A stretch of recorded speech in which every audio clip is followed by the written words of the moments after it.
ever heard of Pokemon? Good start. It's crazy.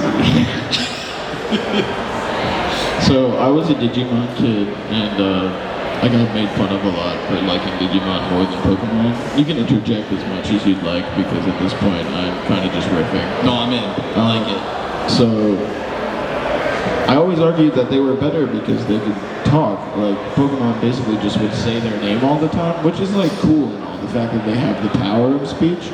But like, you figure you could use part of that brain power to maybe like say something else besides your name. And then some of them wouldn't just say their name, some of them would make noises, and it never really made a lot of sense to me, but like, I liked it less still for some reason. Do you think it's that like Bulbasaur just said Bulbasaur and they were like, well, that's what we're gonna call it? Like, what if cows were just called moos? We call them carrots because they said it to us? Yeah. Yeah. I'm not opposed to that. I mean, that's kind of how Pokemon works. It's like anything is alive and can do things. Which brings me to my next topic. Okay, let's move down the list. Like, what's up with Trubbish, bro? Like, listen. Oh, do you want the one you can walk around? Oh, here you go. So listen. So what's the deal with Trubbish, you know? So I have a problem with Pokemon that are just things. Like, there's one that's just a candelabra. Welcome, my friend. So anyway, there's one he's beautiful. I do have a problem with him, but he is beautiful. His name is Trubbish, and he is a bag of trash. And if you don't love him, I don't fully understand why you would like Pokemon in the first place. So anyway, Trubbish evolves. We're just gonna do the evolve game again. Trubbish evolves into a larger pile of garbage. Is that correct? It's like a dumpster type situation. So that's pretty cool. Thank you.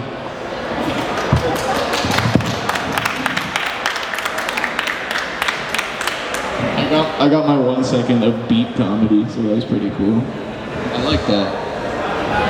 Y'all ever heard of Howard the Duck? Oh, no, you had Howard the Duck stuff, right? Well, I just think about it a lot. That's what stand-up is. Oh. And then you point out what's silly or off-color about it. There are duck dudes in that movie. Yeah, the very beginning there are duck areolas. There's two sets. There's one in a magazine and one in the shower. It's very uncomfortable. Okay. George Lucas made that movie. Yeah, I know. It was like a passion project for him. Yeah. His passion was duck tits. Yeah. Animating the ability. Are you more of a duck tits or a DuckTales kind of person? Duck tits. Ooh. I'm not opposed, I guess. It's probably just as good as a chicken breast, I would assume. Yeah. It's like, oh, you like it breaded? You're nasty. For some reason, Leah Thompson really found that duck attractive in that movie, and I never fully understood it. But I mean, whatever goes for Leah Thompson, I guess. But like, He was hung like a goose. Get this guy. I like it, but I'm not gonna When's repeat it. Ruben coming up here? Ruben said no to this, so he could join the panel if he wanted. No, he's just having fun. This is just riff at this point. I don't have any prepared material. I'm surprised like this tantalizing information hasn't pulled more people into the crowd. Yeah, I thought duck boots. I thought that was the selling point, you know? Can't. Oh. It's probably for the best. Yeah, honestly, the fact that somebody gave me a microphone is problematic, and I'm trying my absolute best to do as good as possible. The cops are actually here for you. That's unfortunate. I only take pictures for the person that I sold art for. I don't actually do it, in case anyone was wondering. Just them, the cops. Okay. Okay, you go. All right. I tried my absolute Here's best. I can't curse because it's ZappCon. but they say good stand-up doesn't rely on curse words. Like a good comedian doesn't need to rely on bad words to do a good set. Oh my. Yeah, maybe this. There, I got it right here. Anyway, a good comedian doesn't use bad words as a crutch, but I don't use them as a crutch. I use them as whatever Stephen Hawking's setup was. So like a wheelchair robot voice that I gotta move with like my eyes. You need that as a crutch. That's right. That's what he sounds This like. is that's right. No, he doesn't sound like anything right now. Yeah, you're not wrong. Well, honestly, actually, most of his life, his voice was not coming out of him, so he sounds like something that still exists. Silence. Okay, yeah, you're not wrong. You got where I was going with that. Yeah. It's a file. The sound of a vegetable hitting like a cucumber. All right, here's my prepared material. Perfect. With no cursing, completely clean about comic books. Mm-hmm. So Joe asked if I could come up and do a Type 5. I told them the best I could do is a Fantastic Four. He gets it. So the Fantastic Four, I think, fully exemplifies the time of America when it came out. It had all the archetypes. It has the obsessed husband who thinks he knows what's best for everybody. There's the young, horny, hot-headed brother. And the woman character is invisible. Yes. Yeah, comics used to be much simpler. Like, you didn't need complex heroes or anything. There were so many characters whose entire personality was just really liking hamburgers. And that was like the 40s through the 60s. Like, Archie had a TV show, and it did well. But, like, Jughead's whole thing was that he had a neat hat, and he ate a lot of hamburgers. And then Popeye, he loved spinach, but there was Wimpy, who's a guy, and his whole personality was he had a mustache, and he ate a lot of hamburgers. And he didn't, yeah. And Tuesday never came. Yeah. But it's...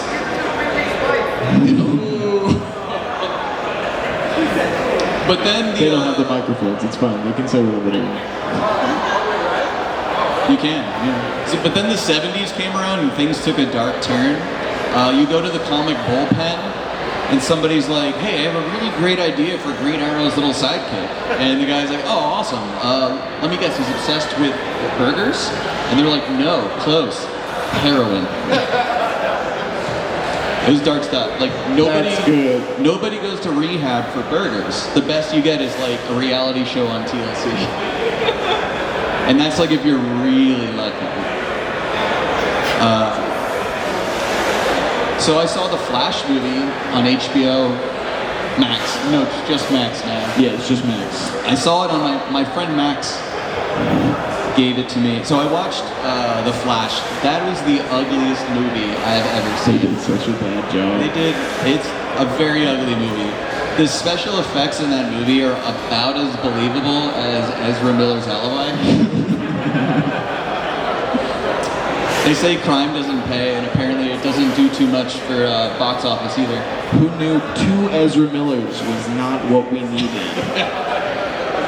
One Ezra Miller, it's like one Ezra Miller is an Ezra Miller, but 2 is a murder. Or at least A murder of an Ezra aggravated assault of Ezra Miller. Yeah. But, so Netflix has made a live-action One Piece. You hear about this? This is in the news. You hear about this? You seen this? You It's hear One Piece. It's an anime, and they made a live action. There's actual people doing the One Piece. And it broke a lot of records. It actually beat Stranger Things and Wednesday, which is probably the first time that Netflix has benefited from piracy. They really cut down on sharing logins, which is wild because they charge like $16 a month, and they only let you be logged onto one TV. Like, their PR team spun it in like a pretty interesting way. They're like, listen, you're paying for a service and we're cool. We like you. It's your ex-boyfriend that we hate.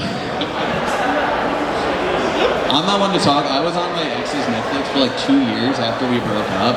I didn't use it to watch shows. I would just aggressively change my icon photo. And just knowing that she would see it, like it's hard to know where you stand after a relationship. Like you don't want to be seen as the bad guy, but instead you want to be seen as the golden retriever from Full House. I am literally set as the golden retriever. Or that ugly fish from National Geographic. You know that one too, with the nose? Dude, yeah. And that's the only communication worth. It's called closure. Yeah. Thanks, Netflix. But back to One Piece. I started reading One Piece, and I'm 250 chapters in. Sick. There's a trading card game for it that's very popular. I'm sure. I opened a pack. I know maybe 30% of the characters in it. 250 chapters in, and I don't know any of the characters yet. That's like if you read 3 Harry Potters, and the only character you know is like Harry and his terrible uncle. Yo, you haven't gotten to the 6th book yet? Dude, Ron shows up. It's crazy. I can't watch the show because like I don't have the time. Like One Piece has literally right now it's 1,075 episodes. One of the people this is not a tangent, this is true. One of the people I work with is caught up on One Piece, and like when he told me that, I was like, what is your life like? Well, so Naruto is 720 episodes. And you know what you call someone who's caught up in both? Unemployed. I'm caught up with the British Office. Isn't that like one season? Yeah. It's really easy to finish. I'm just kidding, but like I don't want the person who's caught up in One Piece and Naruto here to be offended because there's a really good chance they are actually here right now. 1,000%. Like, this is the one place that's not their mom's basement that they're at. Does anybody? It just says crowd work. Anyone here read comics? What do you read? Have you ever seen a comic book before, sir? Great. That was great, yes. That's great. I've been at Zapp now for 11 years, and new books have changed so much. Like it's really hard to be into comics and just know what's happening. Like you know what Marvel books were called 11 years ago? Marvel now. Yeah. It was cool then, but it's really confusing to let somebody know. They're like, yeah, I want this book from a decade ago. You're like, yeah, it's Marvel now. When will they learn that titles like that just don't work? Like, is anybody reading the all-new X-Men? Because that book came out in 2012. I guess other series have done it too. Like, the Bible does have a New Testament, and that Jesus guy hasn't been around for a minute. Like, You haven't seen the 3rd chapter yet? the Mormon It dropped. Yeah. New Bible drop, new Jesus. Yeah. DC had their new 52, also 11 years ago. Actually, our guest Scott Snyder really popped off with his Batman new 52. His Batman book is seriously one of my all-time favorites. Yeah. DC wanted to make a statement at that time with new heroes. They wanted their comics to be accessible. They even kept new books at a price of $2.99. So the slogan that they had at that time was holding the line at $2.99. The last group to hold that line that well was the Polish Army. A new book is like $7 now. Dude, I know, it's insane. Yeah, way to go, guys. I can make that joke because I'm Polish and also it's funny. I think that's the end of my That was notes. incredible. That's the end of my notes. You actually, that, like, I didn't even say real talk, like, yeah, not even once. Real talk, though, you might have danced around, but that was very good. thank you. For something you wrote in bed this morning, it was very good. Thanks. Jizz. Very good. Thanks.